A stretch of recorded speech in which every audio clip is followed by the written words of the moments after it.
সেই আদৰ্শ সেই শক্তি এতিয়া সৰ্বত্ৰ বিয়পি গৈছে সকলোৰে মাজত। জুবিন গাৰ্গ একোজন পুনৰ প্ৰাণ পাই উঠিছে। প্ৰতিজন মানুহে একোজন জুবিন গাৰ্গ হৈ আহিছে আৰু আমিও সেয়া মাধ্যম হৈছো।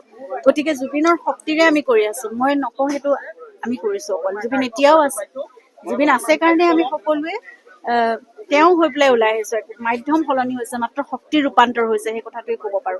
আৰু জুবিন এনেদৰে থাকিবই সদায়। আৰু অকল জুবিন গাৰ্গ বুলিয়ে নহয়, আজি শ্ৰদ্ধাৰ ভূপেন হাজৰিকা, শ্ৰদ্ধাৰ জয়ন্ত হাজৰিকা সকলোৰে প্ৰাণত যেন থিতাপি লৈছে। সকলোৱে তেওঁলোকৰ আদৰ্শ লৈ ওলাই আহিছে। মানুহৰ বাবে থিয় হৈছে। সেইটো আটাইতকৈ ডাঙৰ শক্তি আমাৰ কাৰণে।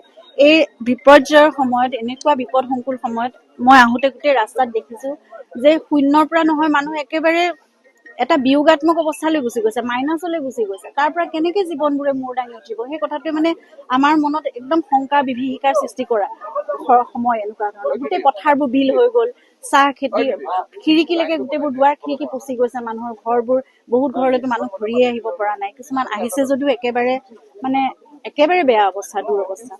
এইখিনি সময়ৰ পৰা মানুহে কেনেকে জীৱনবোৰ পুনৰ আৰম্ভ কৰিব। কিন্তু এইখিনি সময়তে আমি সকলো যে মানুহ হৈ মানুহৰ কাষত থিয় হৈছো, সেইটো এটা শক্তি, এটা আশাৰ কথা বুলি ক'ব পাৰি।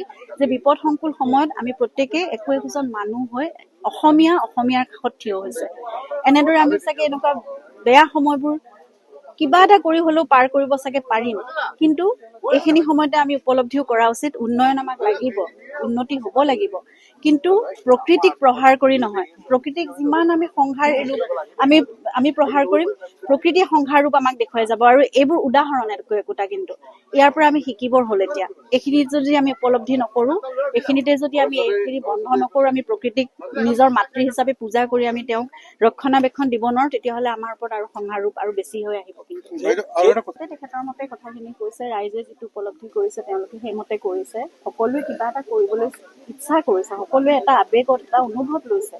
গতিকে তেখেতে হয়তো ভাবিছে সেই কথাটো কৰাটো সমীচীন নহয় বুলি। তেখেতে সেই কথাষাৰ কৈছে, সেইটোত মোৰ মন্তব্য দিবলগীয়া একো কথা নাই। তেখেতে নিজৰ মতে ৰাজ্যখন কেনেকৈ চলাব লাগে, সেইমতে মুখ্যমন্ত্ৰী হিচাপে তেখেতে সেই কথাটো ভাবিছে কৈছে। আমিও কৰিছিলো সেই কথাটো। এতিয়া কি বুলি কম, আমি কিবা এটা কৰিব বিচাৰিছো। আৰু বহুত ৰাইজে এতিয়া কোনোবাই 10 টকা এটাও দিছে, 20 টকা এটাও দিছে। তেওঁলোকে আহি পেলাই 10 টকাটোতো ইয়াত দিব নোৱাৰে, এটা মাধ্যম বিচাৰে সকলোৱে।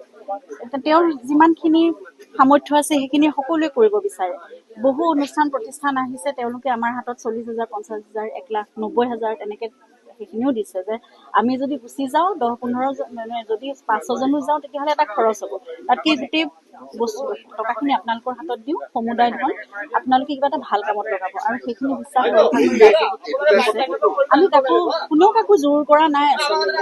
সকলোৱে চেষ্টা কৰিছে কিবা এটা কৰিবলৈ, মানুহ হৈ মানুহৰ কাষত থিয় হ'বলৈ। সেইটোৱে আৰু সকলোৱে চেষ্টা কৰিছে কৰিবলৈ।